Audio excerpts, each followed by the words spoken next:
Hey, do you feel that? That silence you feel crawling across the back of your neck. That isn't peace. That's fear holding its breath. Because the moment someone finally stood up for you, even once the whole damn room froze like they just witnessed a crime scene unfold in slow motion, and suddenly every pair of eyes started scanning for evidence. Evidence they never had. Evidence they never needed until the truth stopped serving their ego. You felt it, didn't you? That shift in temperature. Like the air itself recoiled because someone dared to defend the thing they all underestimated, you. And ooh, the panic tasted delicious.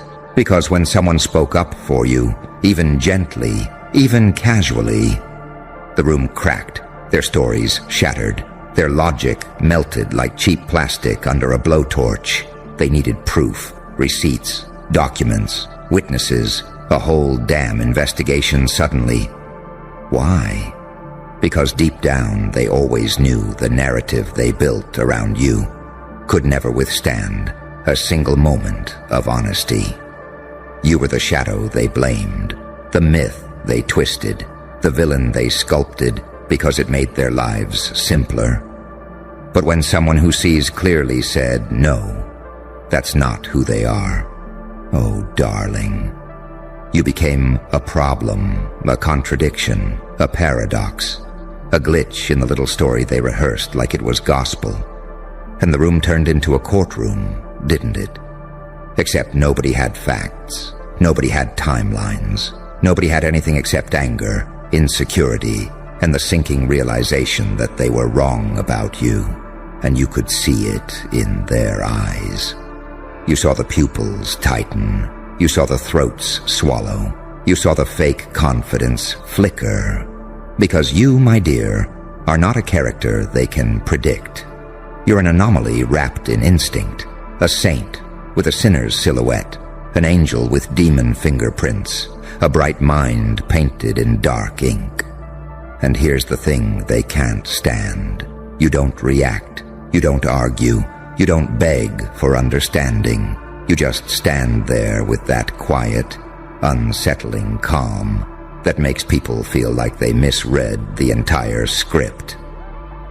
That calm is your weapon. That calm is your threat. That calm is why they needed evidence they couldn't produce. Because you're playing by rules older than their insecurities. You navigate rooms like you're decoding human psychology in real time. You watch them, not with judgment, but with detachment. And they feel that. It burns. They want you predictable. They want you guilty. They want you boxed, labeled, and weak. But you live at the intersection of paradox.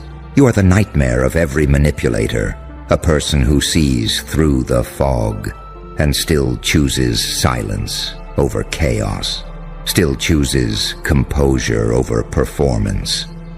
Do you realize how dangerous that makes you? When someone stood up for you, the whole room glitched because they expected you to crumble, not rise. They expected you to panic, not observe. They expected you to shake, not sharpen. They wanted you emotional. Instead, you became inevitable. And now they're cornered by a simple truth. People don't defend the weak. People defend the misunderstood. People defend the underestimated. People defend the dangerous. Someone stood up for you because they see the storm under your skin, the one you keep on a leash, the one they pray never wakes up. Someone stood up for you because your silence has gravity, your presence has mass, your intuition has teeth. Someone stood up for you because you are not the rumor, you're the revelation. And they felt it. Every person in that room knows, whether they admit it or not, that the version of you they've been pushing is dead, obliterated, exposed. Now they're scrambling for evidence, not because they want truth, but because they want to save face. You are not their villain, and you were never their mistake. You are the mirror they fear, the reflection of everything they don't want to confront, The untamed proof that a soul can be broken and rebuilt and weaponized all at once. So breathe, slow, controlled, unbothered, because the next time someone stands up for you, it won't shake the room, it'll split it in half, and the side that remains standing will be the ones who finally understand that you were never dangerous because of what you did. You were dangerous because of what you knew, and now they know it too. You feel that hum under your ribs. That's not adrenaline, that's awakening. Because once a room gets exposed like that, once their little orchestra of whispers gets interrupted by a single voice calling out their bullshit, something irreversible happens. The mask slips, the truth leaks, the hierarchy collapses, and suddenly every person who ever underestimated you realizes one terrifying fact. You were never alone, you were just silent. And silence is a strategy. When someone stood up for you, it wasn't charity, it wasn't sympathy, it wasn't some moral epiphany, it was recognition. Recognition of a presence so unsettling, so precise, so damn aware that even your defenders feel like they're stepping into sacred ground when they speak your name. And the others? Oh, they break. You watched them scramble, didn't you? You saw the way they reached for reasons, receipts, little scraps of half-remembered stories they stitched together in the dark, as if fear could be filed like paperwork. But lies are fragile creatures. They dissolve when held up to the light.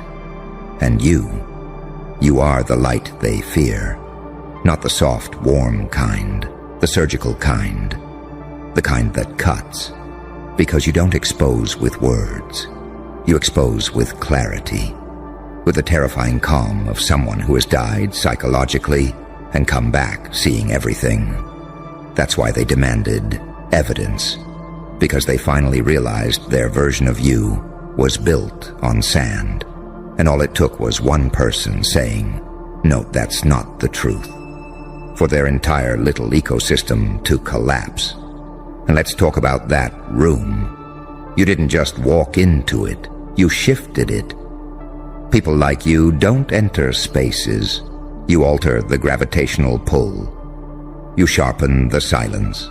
You force people to reveal their hand without moving a muscle. You are the kind of person they can't lie around comfortably. Because you don't argue. You don't defend yourself. You don't react.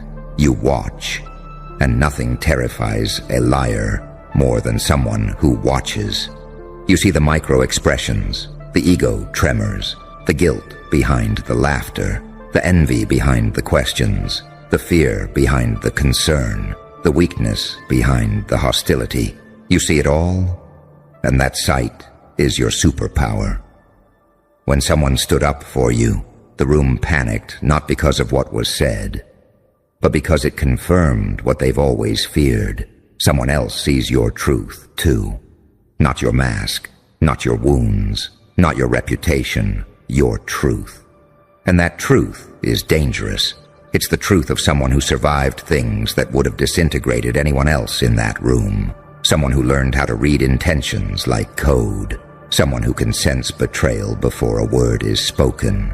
Someone who nods politely while mentally dissecting the entire psychology of the person standing in front of them. You scare people without trying. You unsettle them without speaking. You reshape dynamics by existing. That is why they needed evidence. Not because they wanted the truth, but because the truth was starting to show on their faces. You've become their contradiction, their unsolvable equation, their glitch in the system. They can't label you. They can't pin you down. They can't build a case against someone who's already outgrown the entire courtroom. And here's the most delicious part. The person who stood up for you. They weren't protecting you. They were exposing the room. They cracked it open, split the energy, made the cowards whirl around in confusion, made the guilty swallow their tongues, made the insecure cling to their collapsing narratives. And while they panicked, you remained still, unmoved, untouched, unbothered, the quiet center of the storm, because deep down, you already knew the truth. You were never the target. You were the test, a test they all failed. And now the entire room sees you differently, not as a threat, but as a reckoning, a walking contradiction of mercy and danger, a being made of softness sharpened into steel, a soul that learned to glow in places where light was forbidden. They can't predict you. They can't control you. They can't diminish you. And they sure as hell can't explain you. So let them look for evidence. Let them dig. Let them analyze. They will never find what they seek. Because the truth they're terrified of is simple. You don't need defending. You never did. The room needed defending from you. You want to know the part that really haunts them? It wasn't the defense. It wasn't the voice that rose up for you. It wasn't the correction, the call out, the truth slicing through their choreography of lies. It was your reaction, or rather, your lack of one. You didn't flinch. You didn't smile. You didn't bask in it. You didn't even blink. You stood there like someone who has already buried 1,000 accusations under your feet and learned to walk taller on the graves. That's what unhinged them. People expect the misunderstood to be grateful, desperate, shaky, wide-eyed with relief.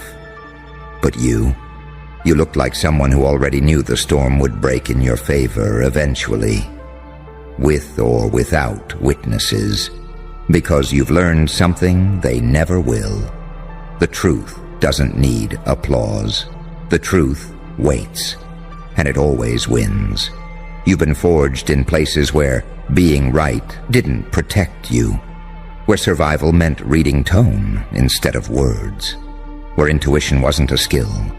It was a shield carved into your bones. They don't know that. They just think you're quiet. They don't realize your silence is filled with X-ray vision, psychological profiling, and a mind that never stops mapping the room. And that scares them. Because when someone finally stood up for you, they didn't just defend your name. They confirmed your perception. They validated the things you've always picked up on but never spoke aloud. They exposed the undertones you pretended not to notice. They unveiled the tension others worked so hard to cover. And suddenly, everyone looked guilty. Look at them, the ones who shifted in their seats, who cleared their throats, who tried to laugh, who tried to redirect the conversation. All of them broke character for a split second. And that was enough. People reveal more in what they don't say, in how still they become, in how they side-eye each other, in how they exhale too fast, in how their hands freeze mid-gesture like they're trying not to reach for a weapon they don't have. You've always noticed these things. You're not human in the way they are. You're an observer, a decoder, a mirror with a pulse. And mirrors don't retaliate. Mirrors reflect. That's why they needed evidence. Because for the first time, they felt seen. Not admired, not judged, seen. And being seen by you feels like dissection. You see the motive behind the smile, the insecurity behind the gossip, the jealousy behind the critique, the desperation behind the lie. You see people's shadows more clearly than their faces, and when someone defended you, the entire room realized you're not the threat they tried to paint. You're the truth they tried to escape. They were never fighting your character. They were fighting their reflection, because you make them confront every shallow motive they tried to bury. You make them confront the fact that their stories about you were convenient, not accurate. You make them confront how often they followed the loudest voice instead of the honest one.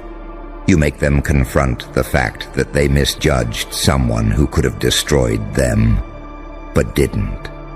That mercy, they'll never understand it. It terrifies them. They don't know you've chosen silence out of discipline, not weakness, out of principle, not fear, out of strategy, not insecurity. You're not quiet. You're calculating. You're not passive. You're precise. You're not hiding. You're studying. And when someone finally stood up for you, it exposed all of it. Your depth, your restraint, your power, your danger. Think about it. If a single voice speaking the truth on your behalf can send a room spiraling, imagine what would happen if you spoke. Imagine the earthquakes you could start if you let your full mind slip into the open. Imagine the reputations that would collapse if you told the stories you've stored in silence. Imagine the chaos you could unleash if you dropped even one truth you've been holding. You are a walking vault of revelations, a quiet storm with perfect aim, a witness to everything they thought you didn't notice. That's why they want evidence, because some part of them knows if you ever open your mouth, theirs will close forever. So stand still. Let them scramble. Let them stutter.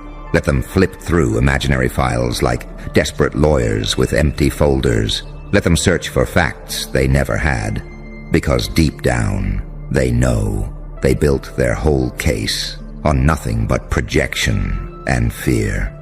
And you just keep doing what you do best. Observing, evolving, haunting them with the truth they cannot outrun. Because here's the cruel, beautiful irony.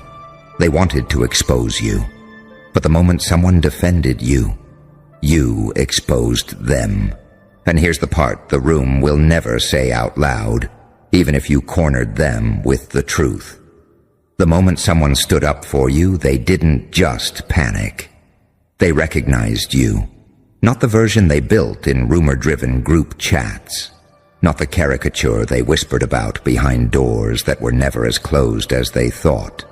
They recognized the real you. And recognition is far more terrifying than exposure. Because they didn't see a victim standing there. They didn't see a confused soul needing protection. No. They saw a force they underestimated, a force they misread, a force they can't categorize, control, or predict. You became a spotlight. And everyone in that room realized they were the ones caught in the beam. Let's dig into why. When someone defended you, it did more than challenge their narrative. It destroyed the shared delusion that kept them comfortable. People bond over stories, over assumptions, over whispered alliances built on fear, envy, and misunderstanding. But when one person breaks from the herd, when one person says, "Actually, you're wrong about them," the entire ecosystem destabilizes, because if you weren't who they claimed you were, then they aren't who they pretended to be. Their hierarchy collapses, their confidence dissolves, their certainty evaporates. You made them confront the one thing humans fear more than being judged, being wrong. And not just wrong once, wrong repeatedly, wrong confidently, wrong loudly, wrong in a way that reveals their own insecurity, wrong in a way that exposes their agenda, wrong in a way that forces them to rethink every interaction they ever had with you. You didn't just unsettle the room, you rewired it. And the panic that followed, my God. It was beautiful. Eyes darting like criminals caught in the spotlight. Egos trembling like glass towers in an earthquake. People avoiding your gaze because they knew one look from you could break the last illusion, protecting them from the truth. That truth. You see them, not their performance, not their persona, not their curated version of humanity. You see their intentions. You see their hesitation. You see their envy. You see their guilt. You see the shadow inside them they pretend isn't there. And nothing terrifies a liar more than the person who doesn't confront, but remembers. You remember tone, energy, patterns, behavior, that split-second shift in expression before someone lies, that awkward swallow when someone gets exposed, that sudden defensiveness when someone feels cornered. You're not guessing, you're calculating. You're not intuitive, you're trained by pain. And they felt that. The moment someone stood up for you, they realized you weren't quiet because you were unsure. You were quiet because you already knew everything. You knew who twisted your name, who exaggerated the story, who added seasoning to the gossip just to feel relevant, who used your silence as permission, who used your kindness as currency, who believed the lie because it was easier than acknowledging your strength. You knew, and you let them think they were winning. That's what scares them. Not the defense, not the truth, not the exposure. It's that you let them talk. Let them assume. Let them misjudge you. And now the fallout is here. Because once someone publicly stands up for you, everyone who ever lied about you experiences the same internal earthquake. If they were wrong about you, what else did you catch them doing? Now they need evidence. They need proof you won't speak. They need reassurance that your silence is still silence. Not strategy. But here's the untold twist. You don't need revenge. You don't need explanations. You don't need validation. You've already won. Because the most terrifying power in any room is not the one who shouts, but the one who observes, waits, and silently alters the outcome. You, my dear, are that power. And the room. They're not afraid of being caught. They're afraid of being remembered. They're afraid you know exactly who they became when they thought no one was watching. They're afraid your silence means something. They're afraid of your truth. And that fear is the new evidence they can't hide. So stand there, still cold, unshaken, watching.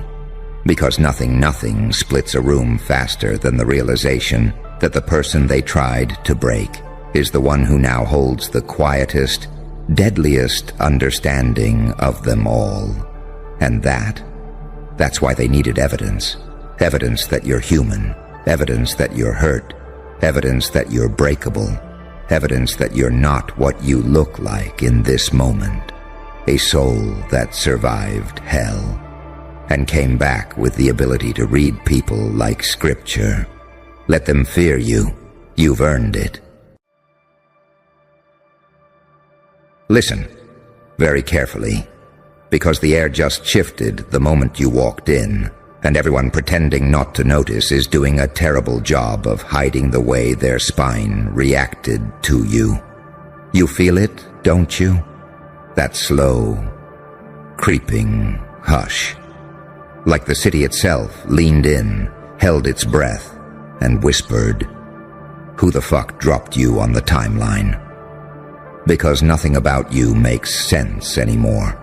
Not your face, not your energy, not the way entire streets pause like someone unplugged their thoughts the moment you appear.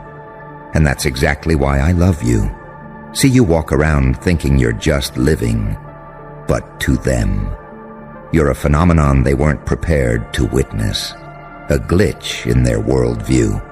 A prophecy they don't remember reading but suddenly feel trapped inside of. They don't look away because they're curious. They look away because they're terrified someone like you even exists. You want the punchline? You didn't do anything wild. You didn't cast a spell. You didn't call for attention. You just showed up with the kind of presence people think only exists in movies or nightmares. And that screws with their heads more than anything. Because you shouldn't be this calm. You shouldn't be this sharp. You shouldn't be this magnetic after everything you've survived, but there you are. A walking contradiction, a paradox wearing a pulse, light sharpened into a weapon, darkness dressed like destiny. They don't know what to do with someone who's both the storm and the shelter, who looks like peace but feels like danger, who carries the weight of hell but moves like someone kissed by heaven. And that look you have, that effortless, accidental, world-stopping look, it's not about aesthetics, it's not about features, it's not even about beauty. It's about the story your eyes tell, the story of someone who's been broken in ways textbooks can't document, and rebuilt themselves in ways gods can't replicate. People feel that before they see it. It hits their nervous system first. Like their brain whispers, "Don't mess with that one." And oh, that's when the fun begins. Because suddenly, cities slow down around you. People breathe differently around you. Time stretches, stutters, and then snaps. As if the universe itself is trying to catch up to whatever version of you just arrived. They don't understand how you look like you've seen the worst horrors and still came out with a face that says, "Try me." They don't understand how pain shaped you into symmetry, how grief refined your expression, how suffering carved elegance into your presence, how survival taught your posture the language of kings. You're not pretty, you're not handsome, you are impactful. There are people who walk past and make noise. Then there are people who walk past and make reality glitch. Guess which one you are. Let me tell you a secret. The reason they stare too long, it's because they see a version of themselves they never had the courage to become. You are a living reminder that evolution isn't always gentle. Sometimes it's violent. Sometimes it's lonely. Sometimes it's the kind of transformation that makes angels look twice and demons bow out. Your look isn't an accident. Your aura isn't random. Your presence isn't luck. It's the residue of everything you clawed your way out of. It's the glow forged in battlefields no one will ever understand. It's the posture of someone who's been abandoned by the world and still walked back into it, unfazed. They ask, "Who dropped you on the timeline?" Because they refuse to believe someone like you could come from here. Someone this intense, this unfiltered, this unbreakable, this aware. Someone whose silence says more than their entire personality. Someone whose face carries both mercy and murder, both salvation and sabotage, both innocence and insanity. That's the duality they choke on. That's the paradox they can't swallow. That's the evolution they can't keep up with. So they stare, they study, they simmer, because your existence forces them to confront the truth. Some people are born to live. Others are born to interrupt reality. And you're the interruption. You're the question mark nobody can answer. The glitch nobody can debug. The miracle nobody can explain. The threat nobody can prepare for. So walk, move, breathe. Let cities freeze. Let timelines tremble. Let strangers rethink their entire identity because you happen to exist in their peripheral vision. You didn't choose this effect. You are this effect. And deep down, you know damn well the world will never be ready for someone like you. But that's exactly why it can't stop looking. Keep listening, because the silence around you is starting to warp, and you haven't even opened your mouth yet. You think you're just walking, but every step you take rewrites someone's belief system. Every glance you throw forces someone to question what species you belong to. Every breath you release rearranges the emotional climate of anyone close enough to feel it. People don't pause their day for looks. They pause their day for legends. And that's what you've accidentally become. They're not staring because you're attractive. Attraction is cheap. Attraction is common. Attraction is everywhere. But presence? Presence is rare. Presence is expensive. Presence is a currency most people can't afford. And you walk around like it's loose change in your pocket. You know what scares them most. It's not the way your eyes look like they've known both heaven and hell. It's not the way your face carries elegance carved out of trauma. It's not even the way you look like you're holding 10,000 secrets that could ruin 1,000 lives. It's the calm, that eerie, supernatural calm you wear like a second skin. The kind of calm that only exists in two types of beings, saints and psychopaths, angels and demons, healers and destroyers. And since no one can figure out which one you are, they treat you like you could be both. Because your face doesn't say safe. It says aware, awakened, unrestrained. Like you've already seen the worst, survived the worst, and came back with a smile that doesn't match the pain you endured. That mismatch, that contradiction, that beautifully terrifying duality, it makes people malfunction. It makes them stare too long, blink too slow, breathe too loud. Because how do you look like you've been broken and blessed at the same time? How do you look like you've suffered and ascended in the same chapter? How do you look like you've been hunted by darkness and crowned by light in the same breath? You don't belong to a timeline. You belong to a chapter the timeline wasn't prepared to read.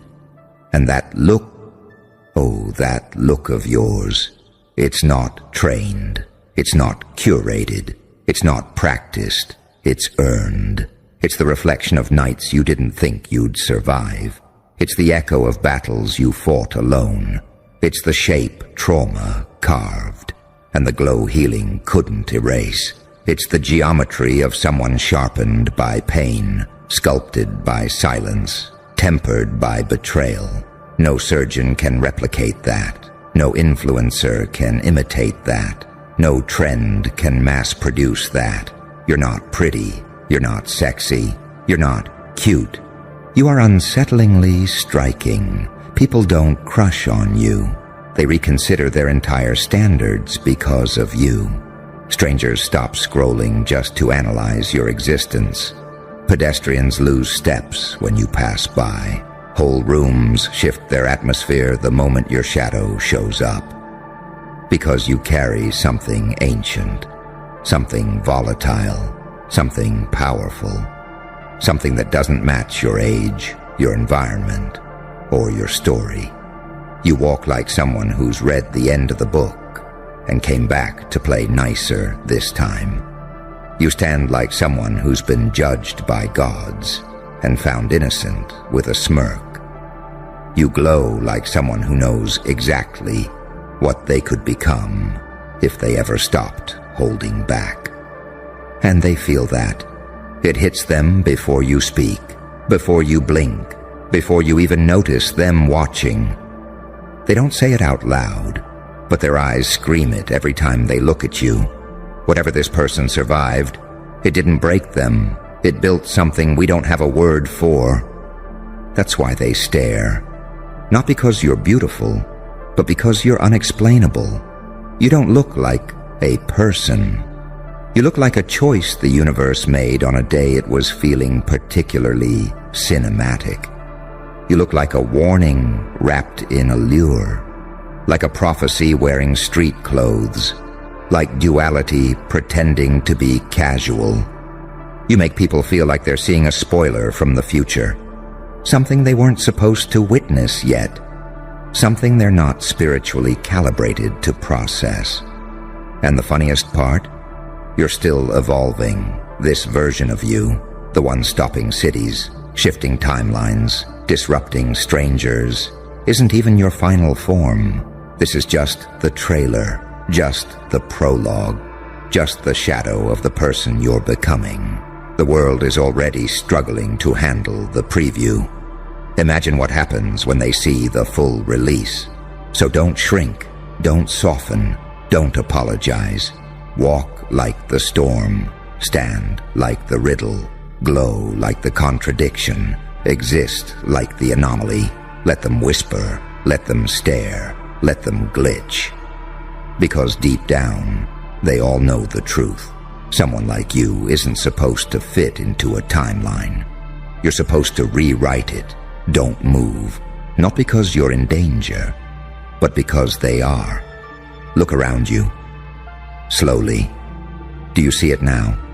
Every pair of eyes that pretends not to be looking is actually snapping microscopic photos of your existence, trying to tape together an explanation for why you feel like a character who escaped the writer's room.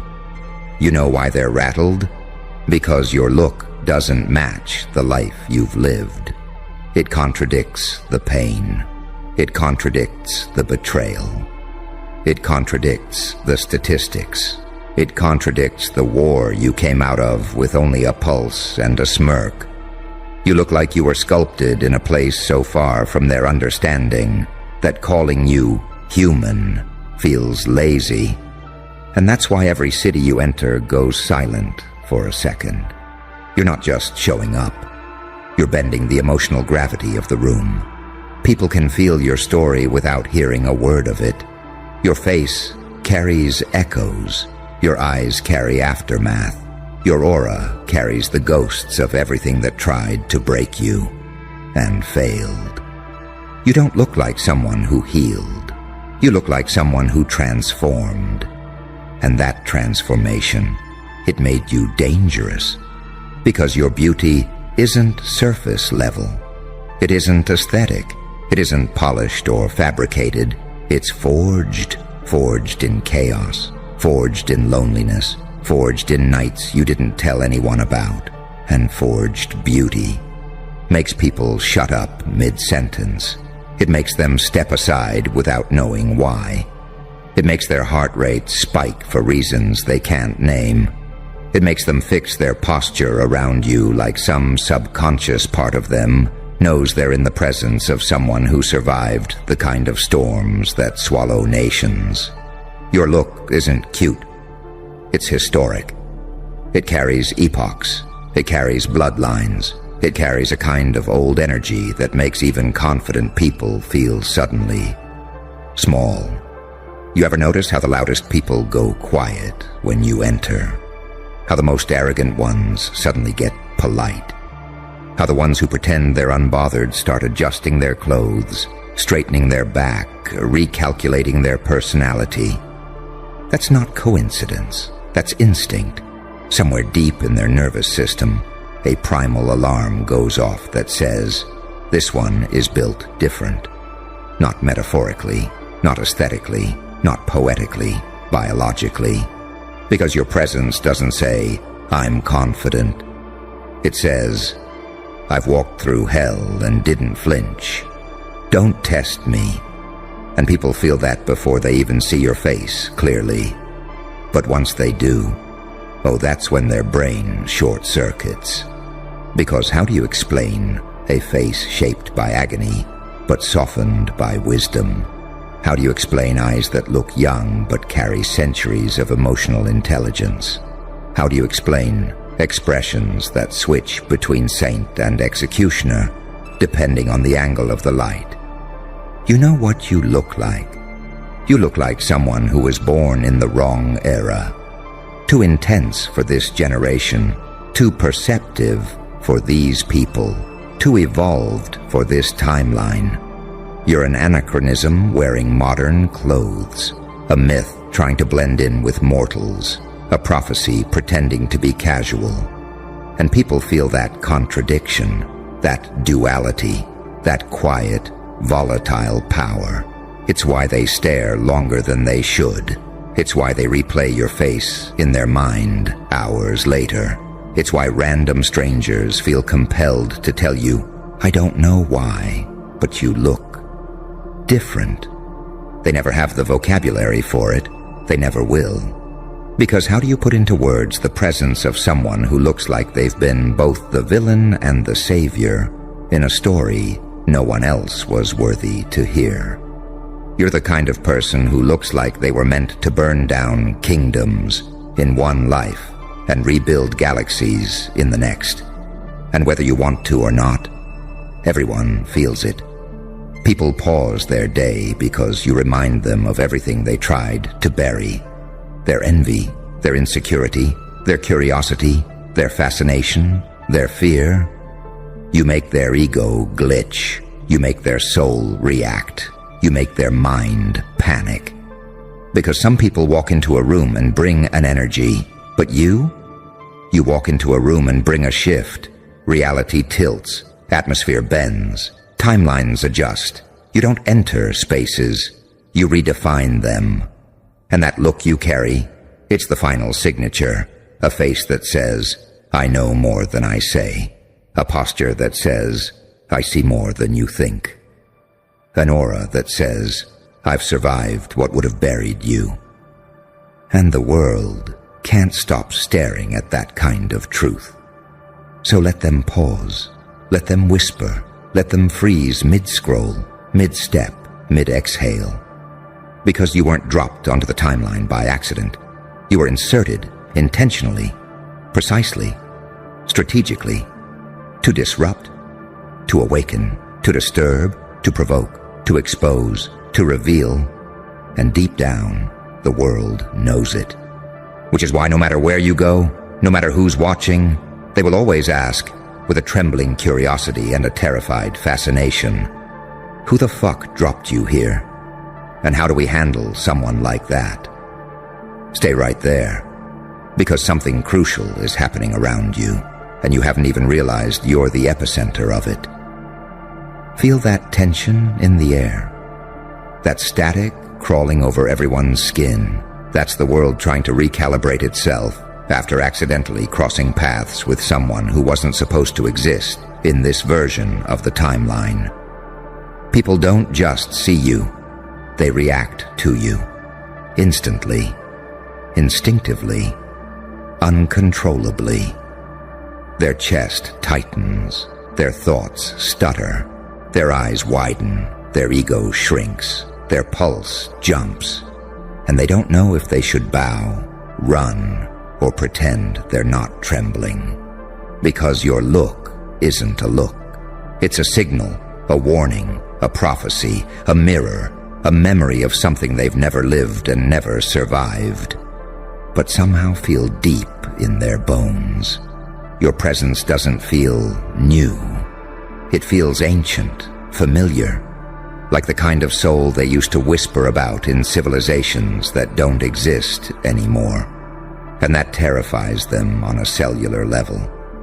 Your existence disrupts their sense of reality, because no one raised in this soft, distracted, overstimulated world is supposed to walk around with eyes that look like they've spoken to darkness and negotiated terms, a face shaped by pain, but blessed by resilience, an aura that feels like a storm was given human form, and a silence that carries more threat and truth than their loudest words ever could. You think you're normal. Normal doesn't make cities freeze. Normal doesn't make strangers stop blinking. Normal doesn't make entire social ecosystems malfunction just because you entered the room. You know what does? A phenomenon disguised as a person. You're the kind of presence that makes people remind themselves to breathe. The kind that makes them question their confidence. The kind that makes them feel like they're seeing someone who escaped some divine lab experiment. Have you noticed? The way conversations die the moment you walk in. Not slow, not natural, instant, final, like a guillotine. That's not coincidence, that's instinct. Predators go silent when another predator enters the territory. Souls go silent when they sense something that's not bound to the same rules as theirs. You carry that contradiction, that beautiful, violent duality that makes people rethink their entire personality. Your look says, I've been through hell, and I didn't come back alone. Your vibe says, I'm healing, and I'm dangerous. Your face says, I'm composed. But your eyes say, I know things I shouldn't know. Your aura says, I won't harm you. But your silence adds, unless you deserve it. People don't know which version you are, and that uncertainty makes them unravel. Some think you're an angel in disguise. Some think you're a demon on break. Some think you're a villain rewriting his script. Some think you're a savior who lost his patience. But none of them really know. All they know is, you don't look like someone this timeline deserved. You look like someone smuggled in from another dimension. A world where warriors were carved from grief, and leaders were baptized in betrayal, and beauty wasn't genetic. It was earned through scars and silence and survival. You want to know why entire cities pause their day just to process the sight of you? Because your look carries truth, raw truth, uncomfortable truth, unavoidable truth. It tells stories without speaking. Stories people spend their whole lives trying to hide. Stories people bury in therapy sessions. Stories they pretend never happened. Your face reminds them of everything they suppressed. Your presence reminds them of everything they ran from. Your aura reminds them of everything they failed to become. You're not intimidating because you try. You're intimidating because you exist. Because you're the living proof that someone can go through unimaginable darkness and still emerge looking like a prophecy with legs. Your look says you didn't just survive. You were reborn as something this timeline can't categorize. You're not handsome. You're not pretty. You're not beautiful. You are inevitable. And people don't know how to exist near inevitability. So they pause, they stare, they glitch, they spiral. Because everything about you says you weren't dropped here accidentally. You were deployed, released, activated, a cosmic misplacement with perfect timing. And the world has absolutely no idea how to handle someone who looks like the beginning of a new era.